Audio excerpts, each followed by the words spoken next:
This episode of Real Trail Talk is brought to you by Green Door Vineyard and Winery, located in the picturesque Ferguson Valley.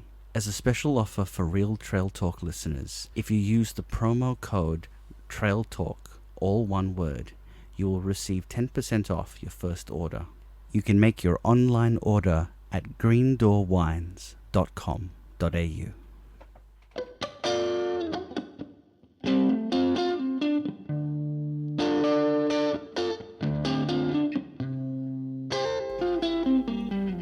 Hi, and welcome to Real Trail Talk. I am Donovan D'Souza from The Long Ways Better. And I'm Mark Pybus from The Life of Pi. Welcome to episode 72. We are doing part 4 of our Munda Biddi series, and we're going between Collie and Jarrahwood. And to help us talk through this, we have brought in a special guest, Saf Flatters from Bark and Spark, who did her end-to-end. When did you do that, Saf? 2018, I think, 2018? April. Yeah, it's a while back. Yeah. So we've got another opinion in to discuss what is actually quite a very lovely section. Yeah. So I guess we'll start with your thoughts on Collie, Saf. This was actually a point where you had left the track and gone to a wedding and then come back. Life gets in the way sometimes. Yeah, so what was it like being on an end-to-end and leaving the track for a few days? I absolutely don't recommend it. Yeah, the wedding was lovely and absolutely, I had to go. But it completely blew out my emotional journey to the end. It's almost like I had to start again and go through those hard few days of just going, what am I doing? Where am I going? And also just getting my legs back. It was going really, really well. And then just this break right in between. So if you guys are doing it end to end in one go, I do not recommend you taking a short little break and then coming back. Yeah. So, it only took me a couple of days, and fortunately, I chose a really beautiful section to come back to, so it wasn't too difficult to get back in there, but it's quite undulating, that section, from Collie onwards. I did a little bit of growing up in Collie, so I knew that area quite well, but damn, that honeymoon pool, when you're on your bike and you're alone and it's raining, there is not a better sight, so... It really did get me back into it, but it did take me a couple of days to sleep well again and things like that. And I was a little bit hungover, so that didn't help. Yeah. So Don, you picked this up and you decided you'd do an end-to-end experience and actually start again in Collie and do the spur trail back. Yeah, that's right. So even though I did this sectionally, I thought, no, I want to make sure that this is authentic to the experience, not starting at the junction, starting in Collie. So I did the return section back to the main track. Yep. And I actually really like the section. I think even though it's repeating the same scenery, I actually think the scenery is quite nice. Certainly nicer than the stuff that's south of Coalfields Highway, I think. Yeah. And Saf, you got dropped off. I got dropped off at right at Worsley Junction. So Gestaldo Road is where I got dropped off. Yep. And that was really... and that's where I got picked up, 3 days before or 2 days before. So that was a pretty good spot as I start descending into the dam. It was a good way to start for sure. It's a beautiful forest in Wellington National Park. It is renowned for the quality of the Jarrah when they haven't burnt it all. Yeah, so it's a bit of a mixed bag. So after leaving the spur junction, I got a bit lost. I have to admit, I overshot the turn off to get to Wellington National Park, and I had to double back and work out what I was doing. So a stupid mistake on my part, but also, to be fair, it was because a lot of people have just created their own sort of trails through the area. And I realized that it wasn't an official trail when it started to look like it was just someone who's driven their dirt bike and has just dug up the ground. But I will say that if you do know how to read a map, it is so important, and I was able to work out where I was and read the scenery around me, go, okay, so this is where the railway track is. If I follow this way, I'll get back onto the trail. And I did get back onto the trail just as it heads through the sort of farmland area, before then crossing the road into Wellington National Park.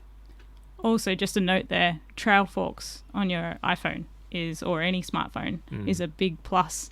That's saved me many times on that track. Yeah, there are Yeah. some times where you're just like, everything starts looking the same, or everything looks completely different from where you think you should be.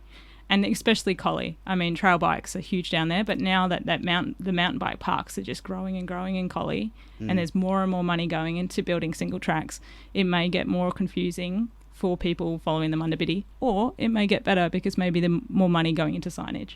Yeah. I think they said they want to reroute the Munda Biddi so that you go in the way we do now, but then you'll go out a different way, and I think that will be a good experience. Yeah, and they're going to plan to go through more forest rather than down the highway. Yeah. So that's really exciting, and I would love to do that section as soon as they've done that. And I think there's about $20 million going into building more single track in Collie, including the Munda Biddi, and then more with the state election coming up, more promises of even more hiking and biking tracks in that area. Yep. Yeah, certainly a growth area that they've really targeted. So fingers crossed more money goes in there and it's easier for us cyclists and hikers. So going into Wellington National Park, really nice forest, and as you've already mentioned, a downhill. How was this on the legs and just as a pure enjoyment standpoint? So I was expecting to get to the steep descent sooner, because I think I'd built it up that you cross the road and then you're there and it's just the steep descents. But it took a long time to get to that, and there's actually a bit where you go down and then you go up again. But the scenery is fantastic. There's bits where you go along creek lines, and there's granite sort of creek beds. So I would tell myself, if I could go back in time, just chill out. You'll get to the descent when you get to the descent, and just enjoy the scenery, because it was really excellent. It was in the parts that weren't burnt as well, so really nice. Was hungover Saf enjoying this? When I did it, I wasn't really into mountain biking. I'm very big into mountain biking now, probably because of this section. That switchback was sick. I agree. I thought it was coming, and then it didn't turn up. And I was like, there's a lot of comments in books saying you should skip this section if you're loaded. Do not skip this section. This is the section that makes you the Munda Biddi cyclist you are. I mean, I haven't gone back up there. Oh, actually, no, one of my water bottles fell off, and I did have to climb back up and skull drag my bike up for a bit to pack a water bottle. It was only a couple of switchbacks back. And then being in the rain, being a little bit hungover, it was just pure paradise going down those switchbacks. Yeah. And knowing that there's Welly Dam mountain biking in the area, you can see why there's a park there, because it's just beautiful downhill. Yes, if you've got panniers or you're really heavy loaded or very skinny tyres, it might be a little bit different. But with my 3-inch plus tyres and the bikepacking setup, I just burned it. It was great. Fortunately, it wasn't there was no logging. Bushfire when I went through. So it was super green and super brown on all the leaf litter on the ground around April. So it's just after summer, and it was probably the first rain in a while as well. So all the rapids were rushing when you hit the bottom. It was amazing. Do not skip this section. I don't care who you are or what you can walk it. It is beautiful and stunning, and people got to stop writing in the book, this is how you skip this section between River Road to River Road. Do not skip it. Yeah, I agree. They had closed it for a prescribed burn, so in the order I did it, I had this huge gap where I had to come back and do the section, and I'm really glad that I did the crazy steep descent, because it's really stunning. All the granite formations along there. It was a bit burnt, but I really enjoyed it. And it just some of the things I remember about it, like for example that I had pressed the brakes so much that my wheel had actually come out of alignment. I was riding and suddenly I went, gee, this doesn't feel right, and the wheel felt like it was about to come out, and I checked it, and it was about to it had actually been gripped by the brakes so much that it had shifted the wheel out.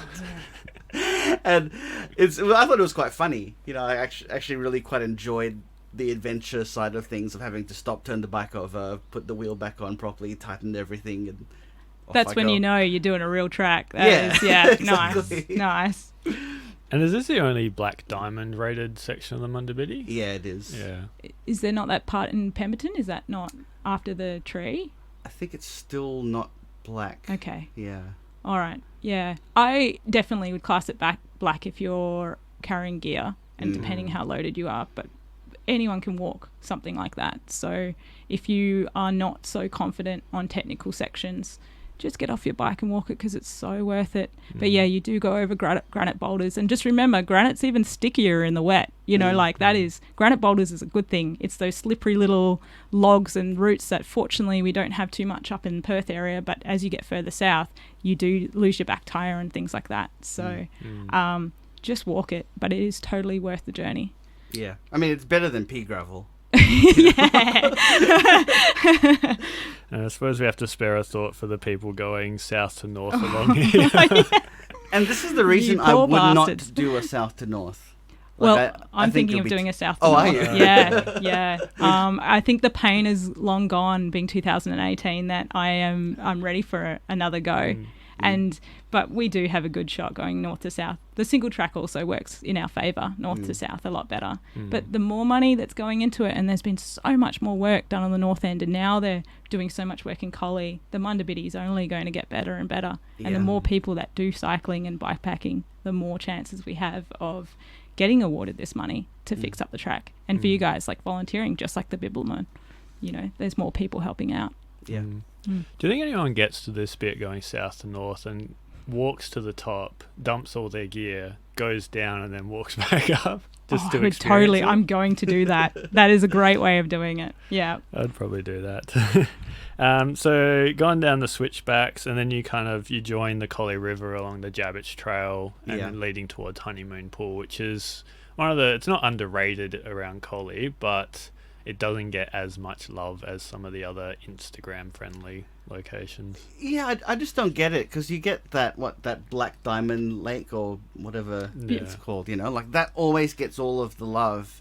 And Honeymoon Pool's natural and is outstanding. And it's the same colour, but you've got rapids and it looks beautiful. I don't understand either, but I feel like I want to keep it a secret. So I do think that the parking makes people have to walk a little bit further. Yeah. And that's the first time I had seen people that day, and the only time I saw people was at that Honeymoon Pool section. And still, I mean, it was only drizzling at that point, and it was perfect temperature in April, close to Easter weekend, and I probably only saw one family. So you're right, it is totally underrated, but it's stunning. And to get on the side of the river we're on would take even a bigger walk to get to from wherever you park your car. Yep. But the Munda Biddi doesn't actually go to Honeymoon Pool. It's like a little side trip that you would take. Yeah, but it's worth this. It's only like 5 minutes, so. Yeah, and the rapids, I mean, it was still pretty seeing you are riding along the water for a while, even though it doesn't go into the actual pool. It's maybe that's even better because there are less people around. There's less human obvious like features. There was no stairs around that bit. I mean, I filled up my water bottles with like fresh running water off the rapids and sat there for a while and saw a little lizard come up and, come pretty close to me until I moved and scared it by accident. But things like that, like there's less people around, it actually makes it even better. So leaving the Collie River, it's an uphill climb, which isn't too bad compared to what you've done earlier in the day. And then it's up to the campsite, which is Nyangbudja. Yeah, I have to admit, I barely noticed the ascent. It was very gentle, all the way to the campsite. And the thing that a lot of people do is the track splits into two here, and if you ride against the flow of traffic, it's a bit easier. Yeah. Because otherwise you have to rise up for no reason other than that's the correct way to go. But it's one of these weird things where the left side is right and the right way is left. In terms of like it swaps over from what you normally would do. Yeah. But either way, it's not that bad, And the campsite looks very nice. It's one of the ones with the wooden floors, so you don't really have to worry about having shoes on all the time. It's very similar to Jarrah, but I didn't stay there, so I think you might have a bit of. I stayed there, and I was also soaked by that point, so I had to peel my socks off and dry everything out. And it's like Jarrah, but it's better than Jarrah. It's like quieter and darker. And I think, I finished 3 o'clock most days, so I get a chance to camp because that's what I'm doing it for. That hut's a really, really nice one. And my hangover had left by then, so I was enjoying my first meal back on the track. and it was very quiet. Later in that night, I thought someone had turned up while I was sleeping, and I woke up with a start. And knowing that I'm close to a town as well makes me think, there are people around, and I do have those feelings sometimes, especially when I'm sleeping in my, tightly sleeping bag, just going, who's out there? And I did get up and I yelled a bit and ran out and was like, get out of here. And I looked over with my torch, and it was this tiny little Joey, I'd left my little, the tea bag sitting on the table, and he was just sniffing it, and I was just like, oh, sorry. And he just did not care. So they must hang around there. That must be their home. And, safely went to sleep, knew I was being guarded, but it is a really nice section. I remember that ascent being worse than you have described it. My bike, with those 3-inch tyres, they aren't so great on tarmac. And so every time I hit the tarmac, it was just a slog. It was like almost the opposite of every other bike ever. Tarmac is the worst thing for it. Yeah. And because it's only 18 psi, so it just rolls over gravel. It's almost like I move forward faster. But the tarmac and with the ascent, I was done that day. Yeah. I don't remember that bit as being a fun bit. Yeah, it's funny how people have different experiences with different things. Because I know, for me, what the ascent that killed me was the one just before the really steep descent to the Collie Valley, because you go downhill and then you cross River Road, and then you go up really steep, and then you go down the super steep bit to the river. Yeah, I see. What you remember and what I remember are totally different things. And even reading your blog, my blog is not as specific, but reading your blog, I've noticed that the things you love are so different to the things I love, and surely the track hasn't changed that much. Yeah. But I guess it's how the bike's packed, what you've packed, how you're feeling that day, your emotions as well. I had a couple of crap days just because I was so tired, or if I had a good sleep.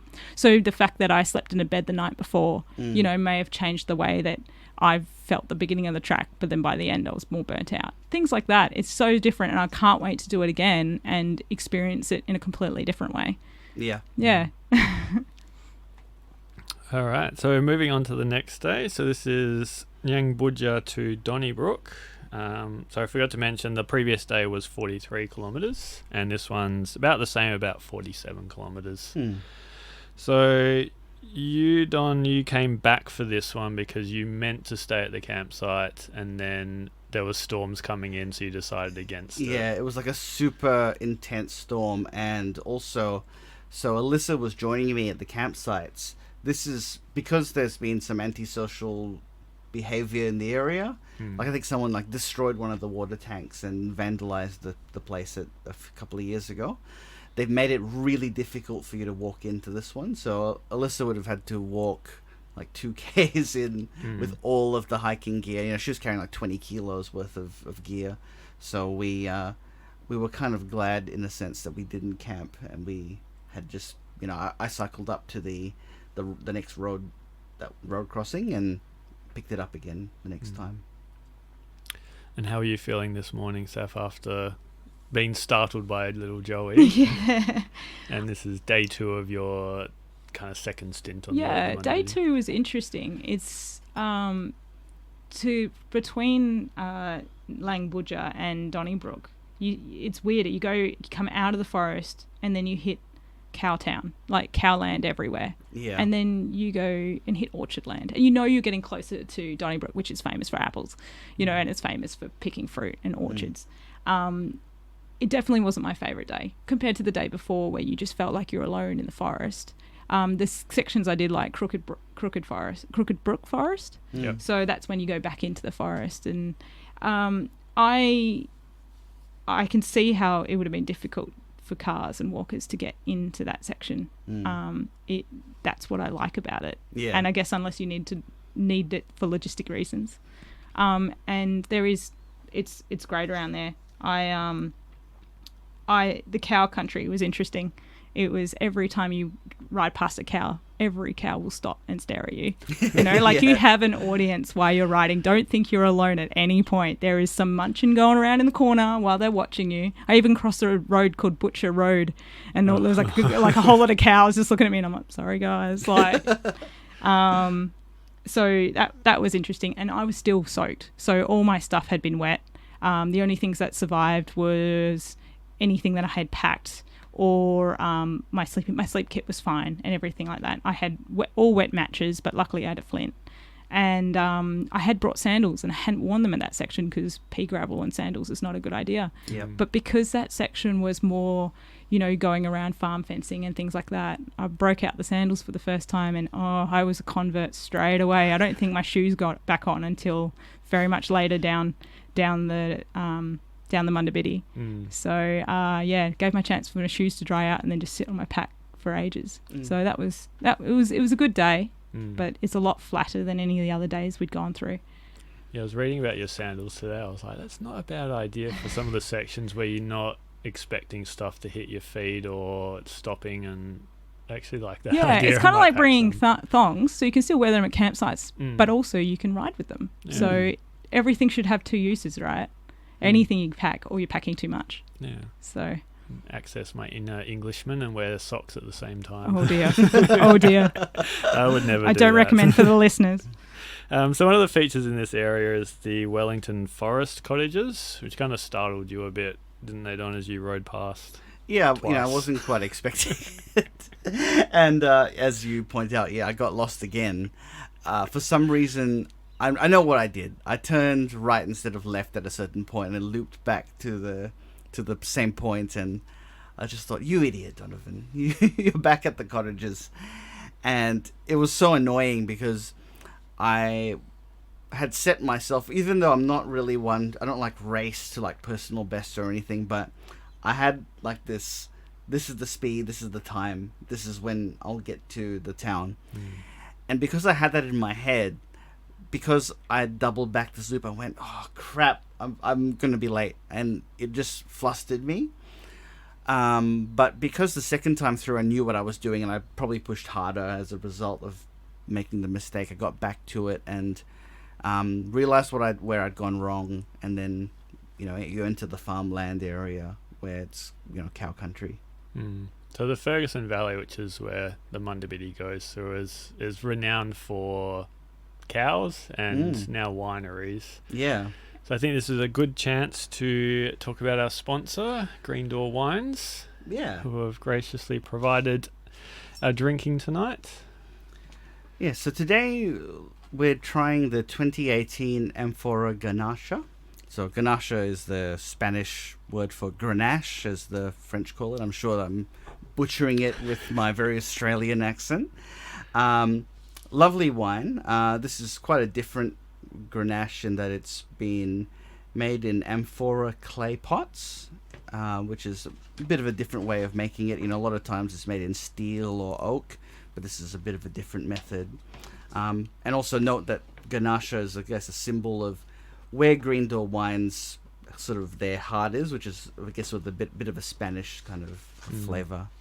And this is, I think Grenache is sometimes referred to as a warm climate Pinot Noir in terms of flavour, kind of fruity, like a strawberry berry kind of flavour. And I think it's, I can certainly getting some of those, but then some other flavours as well. Yeah, I mean, this is quite a very drinkable wine at the moment. I'm sure it'll only get better with age. And just what do you think, Saf? You are partaking It's really nice. tonight? It's nice and light. I generally wouldn't have a glass of wine while we're having a conversation where everyone may hear it forever. But this is actually, it's a nice summer wine, I think. Yeah, I think it's, it's not for, a lot of reds are maybe a bit too heavy in summer, but I think, a Grenache or a Grenache is really good for this time of year because it's a bit of a lighter body, but, for a Grenache, this is pretty good. It's got a bit more body and a complexity to it. And any chance to go to the Ferguson Valley, like any opportunity will go. Like that is a beautiful part of Western Australia, and I'll definitely be stopping down at that cellar door next time I'm down there. Yeah. So if you are doing the Munda Biddi and cycling through this area, if you get to Pyle Road, I think it's only maybe a couple of kilometres away. So definitely program that one into your day. Go and see the guys at Green Door Wines. They actually have a very nice menu as well if you want to have a sit-down meal. And a lovely wine doggo as well. And also, if you use the code Trail Talk, you can get a 10% discount off your first order. So that's Trail Talk, all one word, to get a 10% discount off your first order. And I should say that is online from their website. Okay. That Pile Road as well. That's where there's a mountain bike park, the Mount Leonard Mountain Bike Park, and it is a great spot if you want to do some training for the Munda Biddi for that area, because it's quintessentially exactly like the Munda Biddi, just across the road from it. You could do like a 10k loop. There's some really long cross country loops that aren't too technical. That is a great day training if you want to get ready for the Munda Biddi without doing an overnighter. Excellent. Sorry. So through the farmland area of the Ferguson Valley, a signature of this is a lot of road cycling and kind of gravel road cycling. How did you guys find that as an experience? Was that enjoyable, or was it a bit annoying sometimes? Are we ready to talk about the bit after Buoyant Up yet? Like the Hurst Road? Not yet. We'll get to Crooked Brook Forest and then we'll talk about that. I actually quite liked it. You know, like I quite liked the fact that there was, you know, you descend from the forest and then you're in this farmland and you get across the top and you just see endless green fields, and it's very kind of Shire-esque. Particularly, I think I did this in like August, so it was, you know, as lush as it's going to be. Yeah, I really liked it. That's definitely some of my fastest sections were in that bit coming out of Wellington. It's because you're just coming off the mountains now, and you're right, the view is beautiful, but I'm not a big fan of road cycling or even gravel road cycling now, especially after being treated so well in the first half of the Munda Biddi with so much single track. And now, I mean, it's been 3 years since I've done it, but now there's even more single track. I think that'd be quite a rude awakening. You're like, oh, yes, society, I forgot about you. Yeah. I wish I kept forgetting about you. But you reach Crooked Brook Forest and you kind of get back into it a little bit. It's still like a fairly built-up area in terms of being able to see people, because it is a popular spot, especially for kids and families. But the scenery around Crooked Brook is really, really nice. You get to see the pineapple bushes for the first time, I believe. Yeah. I think I don't enjoy Crooked Brook because of how like stunted Jarrah it is. It's not too bad. Maybe it was a little bit sort of burnt looking when I went through, so I wasn't didn't love it. But I will say the ride, when you get off the roads, because I agree with you, like you get to it's really lovely when you're all through the sort of farmland, and then you get onto just very boring road riding. That's like not even unsealed, it's like sealed road riding. And straight and long, and it goes up and down. And I always felt like the map people who decided where the Munda Biddi was going almost just got a bit lazy for this section. And hopefully the money will come in and they will change where it goes. But it is a big difference all of a sudden. And it was a real pleasure to, just as you enter Crooked Brook, you join on to the site to single track again, and that was, even though that wasn't, so that bit's not the main bit of Crooked Brook that everyone knows near the creek line, but that was really nice to again get onto single track. I'd never been to Crooked Brook before, and I don't know if you guys had this same thought in my head. I kind of just kept thinking, this is the coolest name for a forest. I want it to have fairies. I want it to look really overgrown, and it did, but not in the way I expected. I was a little bit disappointed, but I had built it up so much in my head. I felt very Lord of the Rings, you know. I'm going to go to Rivendell kind of thing. Yeah, especially being in the Ferguson Valley, you expect it to kind of be in a bit of a valley, but it's still a little bit exposed, and there's a little bit of a hill. But yeah, it feels a little drier than the name suggests. It's significantly less lush than Wellington National Park. Yes. And less tall. And especially after I did it in summer, so it felt much drier. And that's the March flies started to attack me again in that bit. I mean, there wasn't much left, but there was still a few around. While Wellington Dam, I guess, and also because it rained the night before, it was, you're right. It's kind of coming out into sparse country when you really felt like it should have been a single track forest. Yeah. But I think if you're a wildflower hunter, and I'm not really, but you are, Mark. Yes. then there's a lot to love about this area, because I saw a lot of like sort of grey nomad kind of people in the car park with their their books. Oh, look at this wildflower! So I think if you're there in the springtime, or this was like early spring, late winter, that kind of period, there's a lot to see if that's the thing that you're interested in. But past Crooked Brook Forest, we'll let you unleash yourself. This is the bane of my existence, this part of the track. So Boyanup's beautiful. It's like just rolling through a suburb. It's not a very big town, but then you turn a hard right and you hit Hurst Road, which is perpendicular with the highway. And there you've got 8-point-something Ks of just riding on the side of the road towards Donnybrook. It's just... halfway through, I was like, surely we're going to turn off any second. And it just kept going. And it was just... I felt gypped. I did.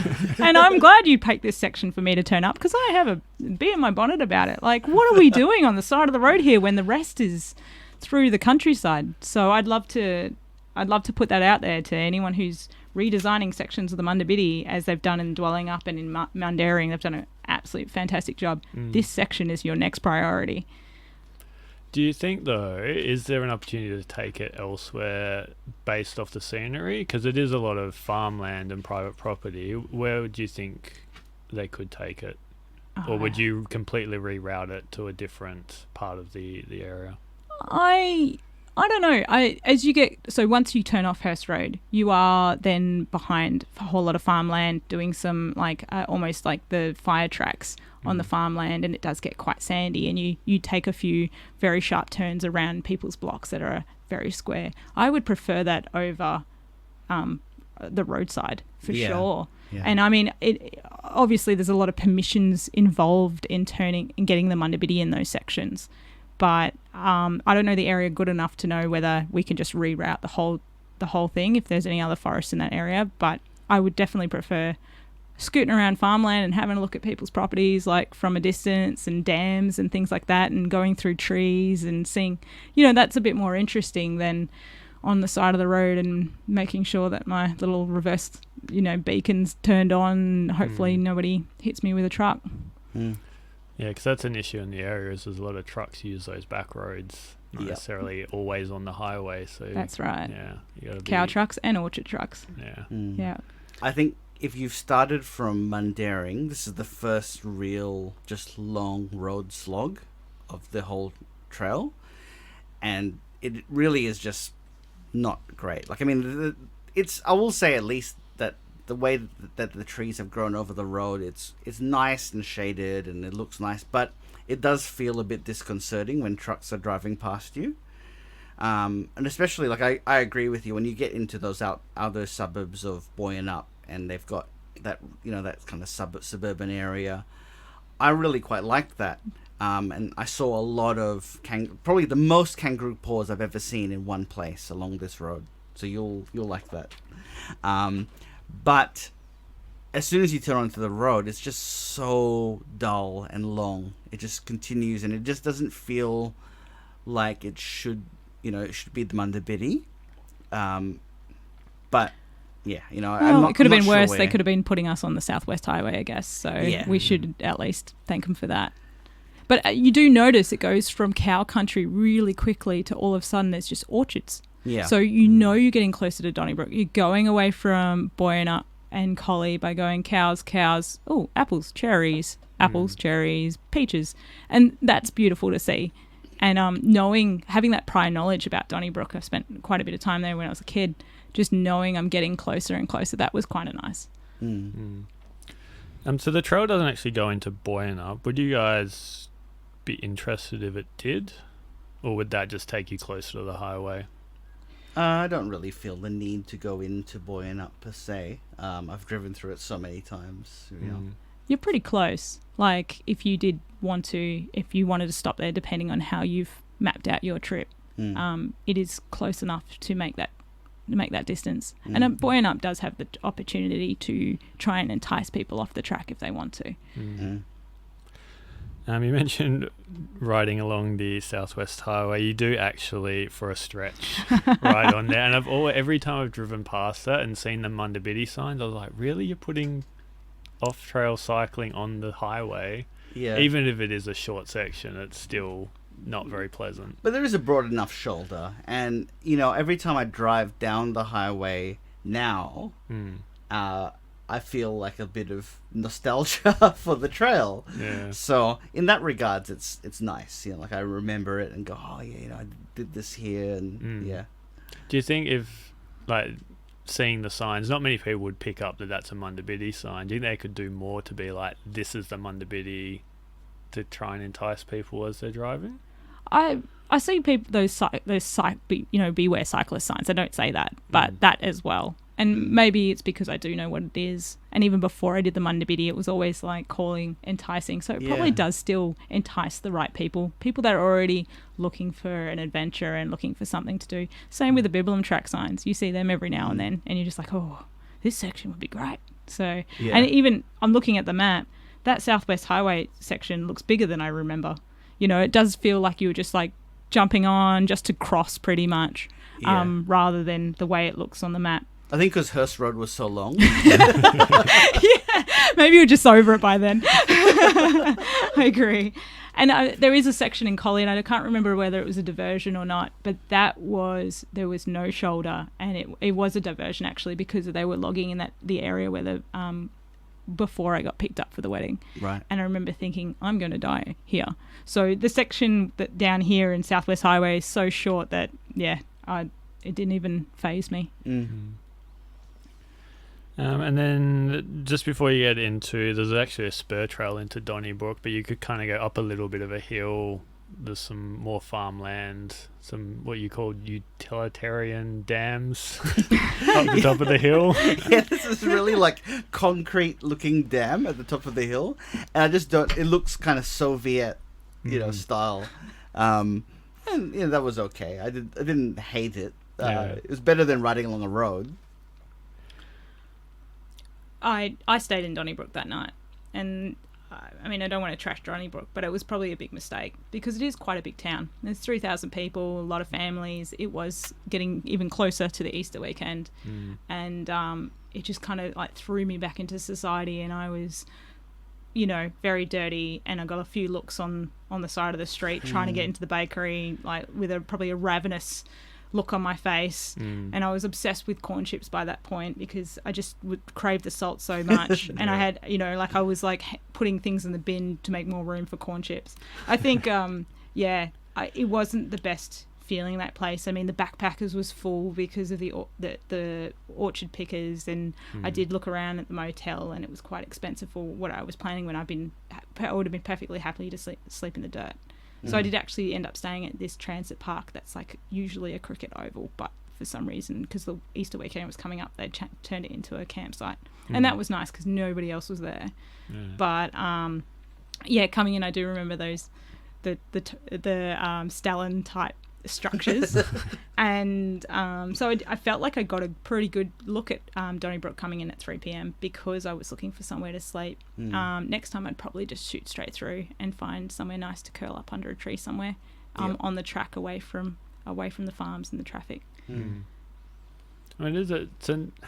I always think of it as a more idyllic town than what it actually is when I'm there. I think because some of the buildings were maybe built in the 60s or the 70s, and they're kind of that brown brick. It's what it is? It's going there as a kid and playing on that play equipment. That play equipment is amazing. Yeah, it is. And as an adult that doesn't have kids, I don't enjoy Donnybrook as much as I did. That play equipment is incredible, but it's given me this really idealistic understanding of Donnybrook, and maybe it's not as fantastic as I remember.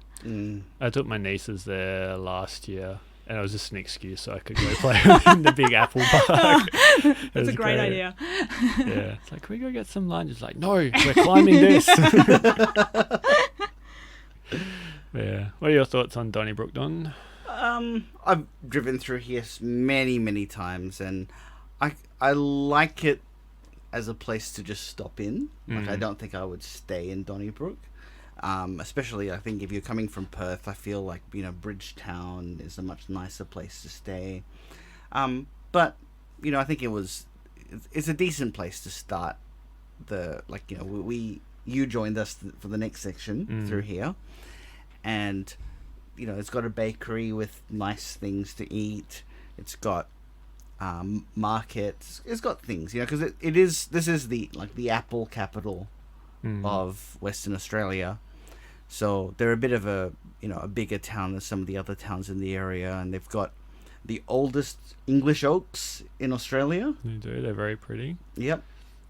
I actually think the Munda Biddi's missed a trick here. I think they come into town on the wrong side. Because as you're driving further towards Bridgetown, on the left is the Preston River, and there's like a little foreshore area that I don't think many people know is there if you're driving through town. I think if it came in from the east, there's probably more forest. You could cross the river there and you'd be in the middle of town rather than going in and out on the spur trail. Sure. So I think if they were going to reroute it, maybe look at going to the forest to the east of town.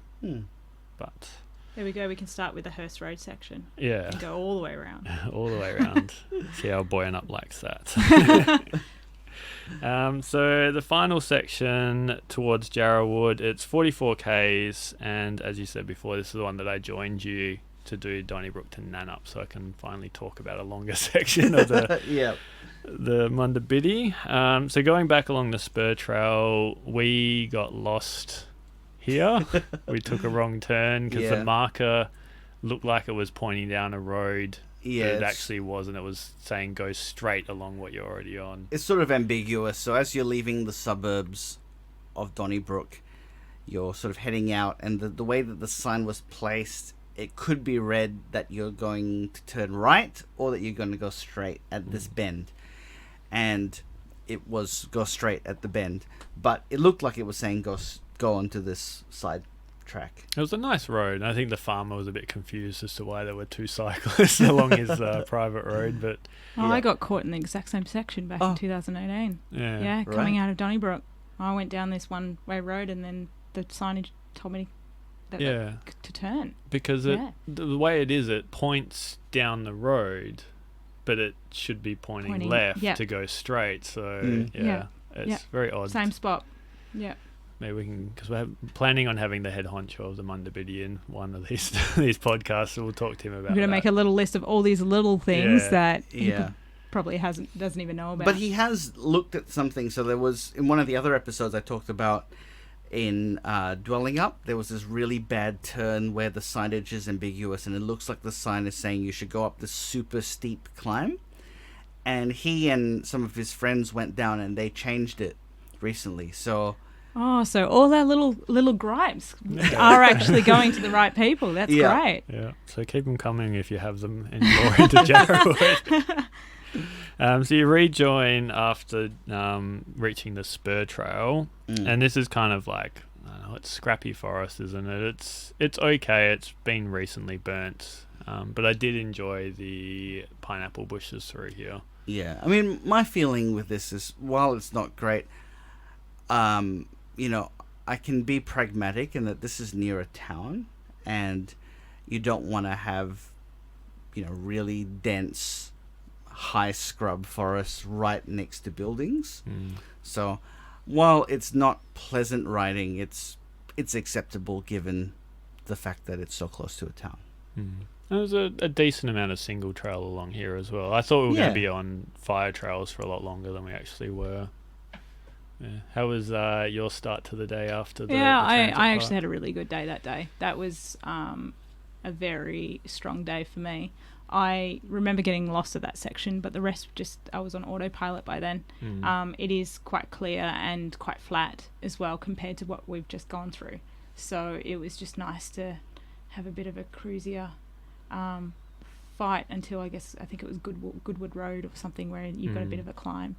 So that was, Yeah, it's a good mix of forest and farmland. I think kind of if you're in the area and it's rural, it's okay. You can accept a farm every now and then. I kept having to remind myself, every time I see a cow, I like to moo. Same with a duck, I like to quack. Going to remind myself not to antagonise the cows. Don't antagonise the bull. He turns around and he looks at you. You'd be like, oh. Do you notice that some of the fences do not look like they could hold the bulls in. Yeah. Like Oh. that is one thing I've noticed about riding the Munda Biddi. I was like, how is that thing holding you in? If I look at you the wrong way, that fence is not going to stop you. It's Yeah. more psychological. Actually, that's an interesting point. I know it's probably a myth, but should you be riding a red bike or wearing anything red if you're doing the Munda Biddi? I'm glad I'm riding a pantsuit beige bike. Yeah. So you mentioned Goodwood Road. How was this with your 3-inch tides? Was this a lot better given it's mostly downhill? Yeah, I don't remember having any issues on this day at all for 45 kilometres, which is probably one of my bigger days until I got further south when they became bigger days, because I was only riding half days at a time. There was a point in this day where I think I had a half an hour nap. It's my annual leave. That's what I do. I don't have the pressures of meeting up with people or anything like that. So I, just cruised. And I also talk to cows, ducks, birds, bees, very much bees. But I don't use their language. I use my language and just assume that they understand me. Yeah. Yep. So I try and use their language, but like I could be speaking like Spanish cow to them instead of English cow. You never know. Yep. But we had quite a bit of fun on this one. We didn't did. Yeah. Got up to quite a high speed for mountain biking. What did we get to 70? No, it was just over 50, I think. Okay. We got to one point because I was drafting and getting into an aerodynamic position, and I couldn't really hear anything because of the wind rushing past, and then all of a sudden there was a car next to me. I was like, ooh, I should probably stop doing this. It was good fun. Yeah. Yeah, I think that was probably for me some of the fastest speeds I got on the whole track until the bit just into Denmark. It's a super ridiculously steep road, and other than that, that's probably as fast as I got. Yeah. So the road here actually serves a purpose. It's to get over. I think there's 2 crossings of the Capel River. Yeah. So rather than take you off and build a bridge, it's just using the road bridge, which I don't mind. It was a good way to get some speed up and traipse through the area. There is a winery on Goodwood Road. We were a bit too early for it. Yeah. So recommend if you're staying at Jarrahwood, maybe delay your start and you can go in for tasting. I think it was Saturday or Sundays they're open. Yeah. Yep. I can't remember, when does the sand start? The white sand. I think after Goodwood, when you cross into Vernon Road, that tripped me out because you feel so inland for so long, and then all of a sudden there's just this white sand that appears out of nowhere. And I mean, Western Australia is as sandy as you can get, but the fact that it was white beach sand, and also my tyres started losing, like I'd run out of sealant, and so my tyres were losing pressure. Right. One thing you should do is you should always prep your bike before you leave and add sealant if you've got tubeless tyres. And I was losing pressure, which was fine on the sand. I still managed to get through it, but it just tripped me out that all of a sudden you go from these forests and this hard, dirt from Collie, and then, Donnybrook, you've got farmland dirt, and then all of a sudden you just hit this amazing white sand, which just is kind of reflective during the day. And I always kind of associate the white sand with stunted Jarrah, but the Jarrah here was actually surprisingly nice. Yeah, it was okay. I think there'd been some trees left over. That was the thing. They'd probably been logged previously, but they'd left some habitat trees when they actually used to do that. But yeah, it was all right. And I remember the farmland as well through here. We saw, was it like a dozen border collies off in the distance? Yeah, it was just this crazy thing where there was a guy on a quad bike and he had all these border collies following amazing. him. And I was just like, you greedy guy. Give me one of those. I was watching, I was like, come over here. But he turned away and he kept going. I was like, they're working. Doggos. They wouldn't even notice you. Yeah. Oh, they were so living cool. their best lives. Oh. Yeah. And it was about this point as well, I was looked up towards a hill. I was like, I'm pretty sure that's close to where you would be on the Billman, if near Greenbushes maybe. And I was kind of like connecting the two places. It was a really fun spot. Yeah. But then we passed one of those orchards that was a bit late in the season. Yeah. And it just smelt like bad apple. Yeah, it's had that smell of a bin. It's just rotten fruit smell where it's a bit sweet but a bit sickly at the same time. A bit alcoholic as well. Yeah. Yeah. And then we hit pine trees. So between just before Jarrahwood and Nalamia, So that was quite interesting. You come up the top and then you've just got the view of the plantation you're about to ride into. Pine trees for me, I don't associate Western Australia with pine trees, and the fact that we have these big logging sections of pine trees, they always seems quite magical and European to me. And being able to see what you're descending into. Now I think there was a diversion for me there, so just seemed to go forever around all these pine trees, but I just cranked the music up and just kept riding. By then I had some sort of noise coming out of my bike that was very annoying. It was going ching, ching, ching. So I had to put the headphones in at that point. You ignore that. Yeah. And I loved that section, even though it is pine and it's so unnatural and it's a farm.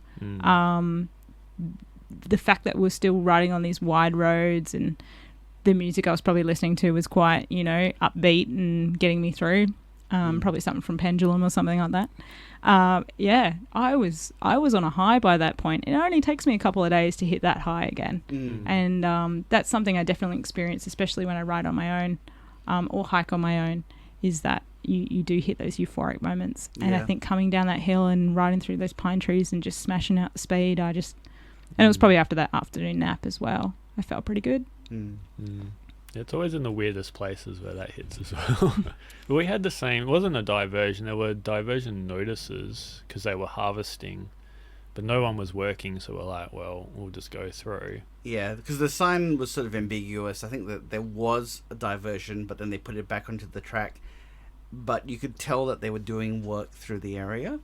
But the way that they've cleared it is kind of interesting because they've left a lot of mature trees, and I kind of like that because it doesn't feel like a plantation where you get those like scrappy tiny little pines. It was all trees that have been there for a long time, and it feels nice to cycle through.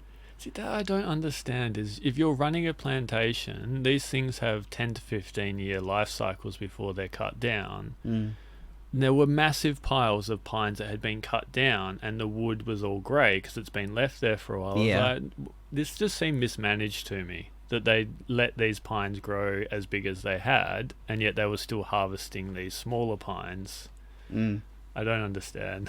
But it was pleasant riding, and like the more mature pines, as you said, Saf, is really nice to see because you can only see a certain distance into them before it gets really dark, and it kind of feels like you're a little bit enclosed. Yeah, even though you are riding on dirt roads, it does. And I mean, for anyone out there that follows bikepacking on Instagram, anytime you lean your bike up against a whole lot of cut up pine, it's a good photo.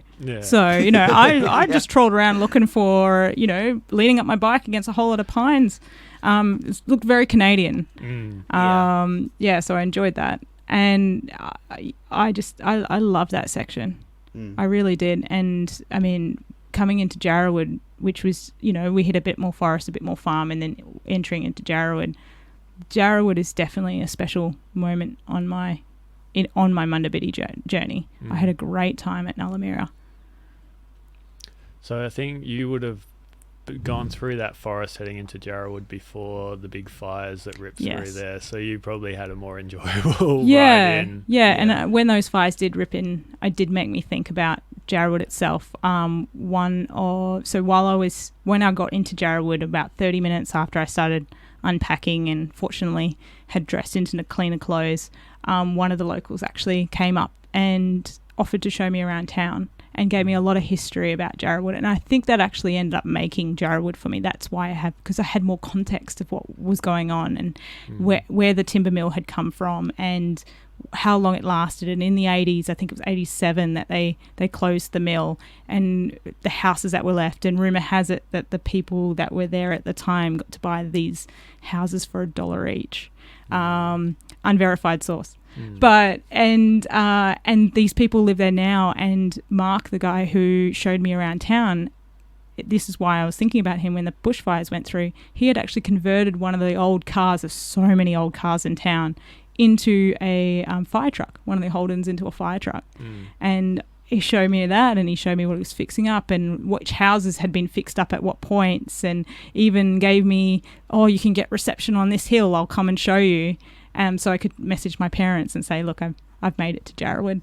I thought that was just Really cool, and really cool that I think there's 20 people in town and 8 houses that are currently occupied when I was there in 2018.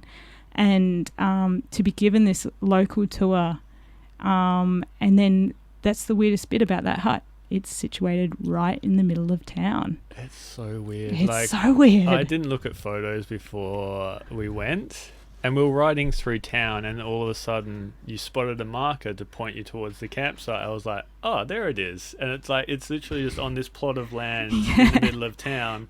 I was like, this is not what I expected. And there's no, like, these huts, they're wallless, right? You can walk straight through the hut without having, there's no 3 walls, there's 2 walls. Yeah. So you can see through the hut from town. And I mean, you know, not that anyone's looking because there's only 20 people that live there. But the coolest thing as well is Jarrahwood's like this secret that nobody knows about because it's right off the Vass Highway. Like, it's right there. It's only 30 kilometres from the coast. And these houses, they don't even look that run down, but they are not multi-million-dollar houses like you would get, you know, 10 kilometres down the road at Bustleton.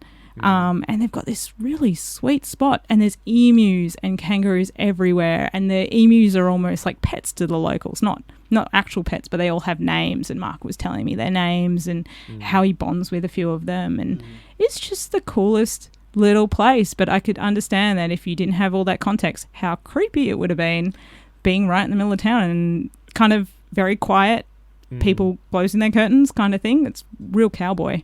It was. We had 2 guys like kick the footy near where we were, and they wandered over and they asked us, you know, about the bikes and everything. It was just kind of like very casual. It was kind of like they were just looking around and like, oh, this is a hut from the Munda Biddi, and I mean, I think you were more shocked than me because I knew what to expect. I just see how exposed it was because I pictured Jarrahwood as being kind of like Donnybrook River, where it was a lot of forest and it was kind of hidden. But it's basically like a big open cleared area where all the houses are, and then the hut's just on this bit of like weedy land and it looks very abandoned too, doesn't it? There's dead cars everywhere and just dead bits of machinery, and and it's also one of the coldest places in the southwest. I mean, Bridgetown can claim it as a town, but Jarrahwood's got this secret that's down a little valley. And that was my coldest night. I could hardly sleep. And, you know, after the 45-kilometre burn that I did on the bike, I woke up at 3 a.m. with the sorest legs because I was so freezing, and then my muscles had all cramped up. And that wind just goes straight through that hut. Yeah, we experienced that as well because we were, as we were finishing the day, kind of racing the rain that was predicted. We were getting storms that night, and then we were trying to play games, card games in the shelter, and we were like huddled in a corner with like tea lights going out left and right. But it was a fun night listening to the rain. I love that the Munda Biddis have the tin roofs. And the rain just hits it and it just makes you want to sleep. It was also really foggy when I went. So even though that hut is on a little bit of a hill, like a slight incline from town, it's still quite far down compared to everything around it. So I would just wake up in the mist at 3 a.m. And that was really cool if I wasn't so freezing. And I mistakenly, because I was so warm when I got there, didn't even have my thermals when I went to fall asleep. So that was an amateur move by me. The coolest thing about Jarrahwood, and I haven't done it, is that there's a loop trail that goes out to Secret Witcher and comes back, and it's about 62 kilometres. So if you wanted to do a trail on like close to the Munda Biddi in the southwest, I haven't done it, but it looks really cool on the maps, and I can't wait to give it a go. Even camp out in Secret Witcher and come back, or do it the other way and camp at that Nullamere hut and go back around again. It was another good like overnighter or even a single day for those who are super keen for 65Ks. Awesome. And Secret Witcher is supposed to be a beautiful part of the world as well, being so close to Margaret River, and it's one of the mountain bike delights. Nice. So that is Collie to Jarrahwood. Kind of very diverse scenery, but also very enjoyable, I think.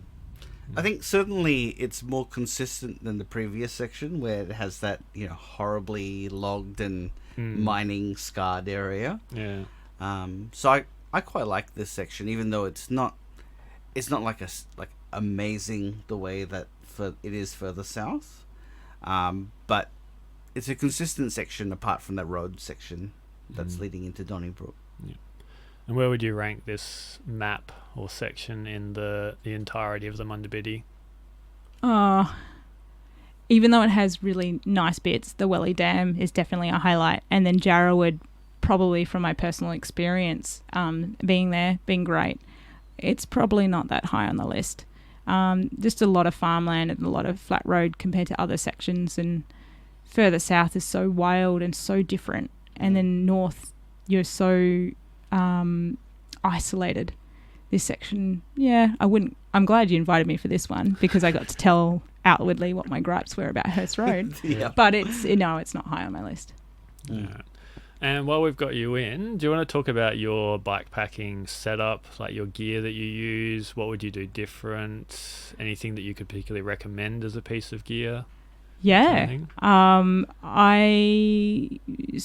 started out with this idea that I was going to do the Munda Biddi on my bike that I'd already had for years, and my just bought some cheap panniers and a rack, and very early on doing like overnight sections to practice, sometimes taking the dog with me. It wasn't easy, and it was difficult, and surely it could be better than this, and I felt very inefficient. And one thing I noticed is the Munda Biddi is a bit of a walk. There are sections of walking. I'm a much stronger mountain biker now, but back then I'm still not a cyclist by any means. So when you're pushing your bike uphill out of dam sections, and even that south of Jarrah kind of section, pushing your bike with panniers is not fun, because you have to put out your hip so much to be able to push it, while a bike packing setup, which involves it being quite streamlined, you're using the inside of the bike as a bag, and then you've got a bag hanging out behind the saddle, and then all your weight is actually on the front, on the handlebars. You can actually get your body really close to the bike and put your hand behind the seat to push up, and use the strength, where your leg strength pretty much, to push the bike up, which is what you should be using. And I found that really early on when I was practicing. So I actually now own a Surly ECR, which is I think the term is put yourself anywhere in the world and just ride home. And it can eat anything. It can roll over any rock you want. And the 3-inch tyres, which I've now recently from other trips have changed down to a skinnier tyre. Still 2.35s, like it's not that skinny. But the 3 inches were awesome for the Munda Biddi, because that sand section, you could see where everyone had to step off the bike and walk, but oh man, I could just float over those sections. I've ridden up at Steep Point in Tamala Station up in Shark Bay, just along the sand forever, because that bike is it's actually built for snow. So it actually works really well with gravel and sand here. So it is a very heavy bike. It's made out of steel, and quite thick steel compared to most bikes.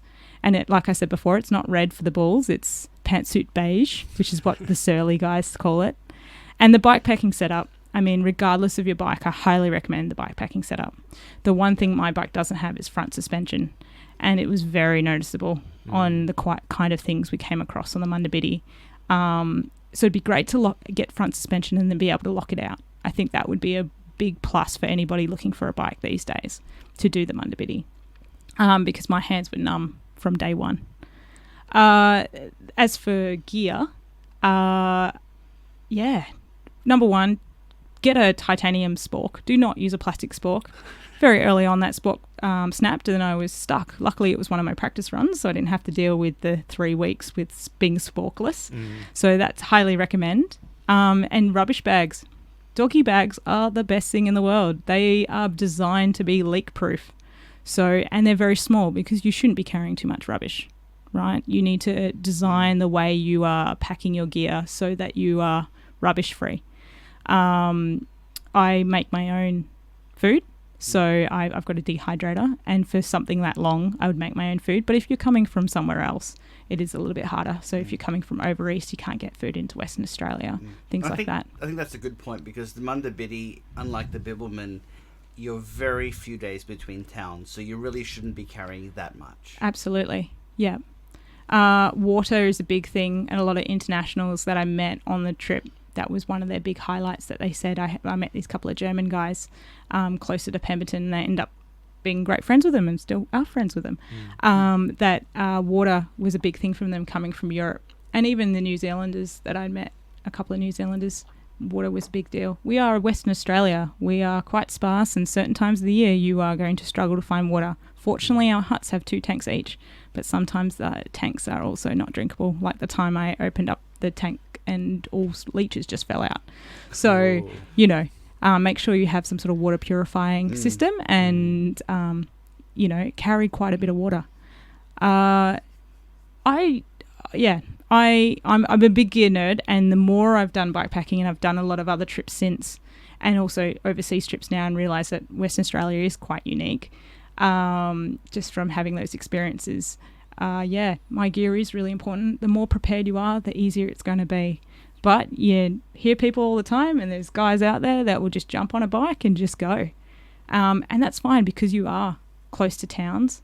But I do recommend at least a PLB, which is like a emergency device, which you should be using on the Bibbulum as well, and things like that, because you are quite isolated. And I think people from other places don't realise how isolating it is. Even if you are in a couple of days from town, you're still a couple of days from town. And a snake bandage kit that fortunately I've never had to use, but we do have 9 out of the 10 most venomous snakes in the world, and a lot of them are in the southwest. You do see a lot of them as further south you get, and snakes are great. You do become one with the reptiles of Western Australia, but always just be prepared. If you've got your snake bandage kit and your PLB, you're going to be fine. You can deal with anything. I guess it's more of a problem on a bike because you don't see them as quickly and you can't stop. So if they don't hear you as fast. So there's a bigger risk, I think, if you're on your bike. Yeah, there was definitely that Northcliffe section where I definitely didn't put my foot down for this whole this whole ride through some swampy looking land because you could hear them all, or what I assumed were snakes, but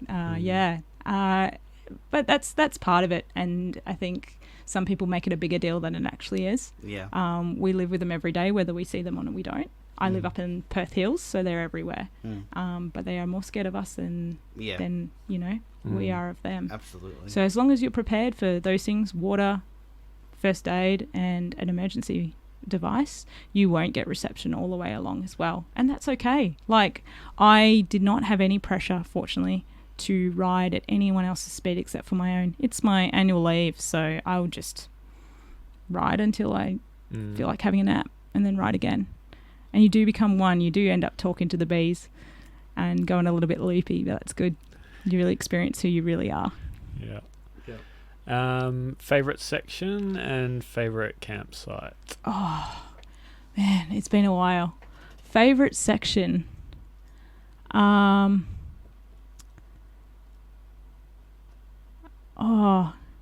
You know what? For me, it was those little things that happened. There's this section up at Dandenong. So the South Dandenong campsite, I think it's called. That was my favourite campsite, where you could overlook all the way to Mandurah and to Fremantle from the top. And that was beautiful. And I've been back a couple of times since then.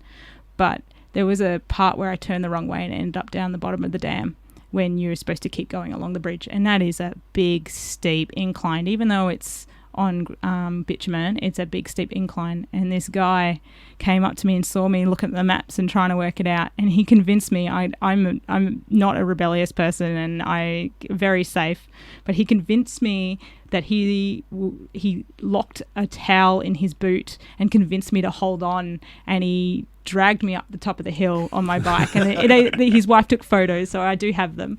And you should see that smile on my face. And I just remember thinking, this is insane. And this is kind of something that you would do overseas, or you would experience in a different country. But this is not even that far away from Perth, and I was just having the best time. Walpole section's also beautiful. I hadn't spent much time in Walpole, so that was pretty cool. I hear it's about to be very well maintained, that area. I have tried multiple times, but they've burnt the area. Oh, that's a bit sad. But I will maintain that section very well when I get to do it. Cool. Well, thanks very much, Saf, for coming in. It's been great to have your insight on this particular section, especially the bits that could be changed, which hopefully we'll get them done. No, thank you. And I really appreciate being invited, especially, I follow both of you on Instagram and both your blogs, and your photos are just incredible. It puts my little iPhone photos to shame. So I look forward to listening the future episodes. Thank you. Thank you. Thank you, everyone, for listening. If you've enjoyed this episode or any other episode of Real Trail Talk, then please rate us on whatever platform you're currently listening to us on. Ratings really help us to reach an audience, especially those who are looking to learn about the outdoors in Western Australia and Australia in general. If you had any questions or suggestions for future episodes, you can email us at realtrailtalk@gmail.com or contact us through our social media channels. Thanks again, and stay tuned for our next episode.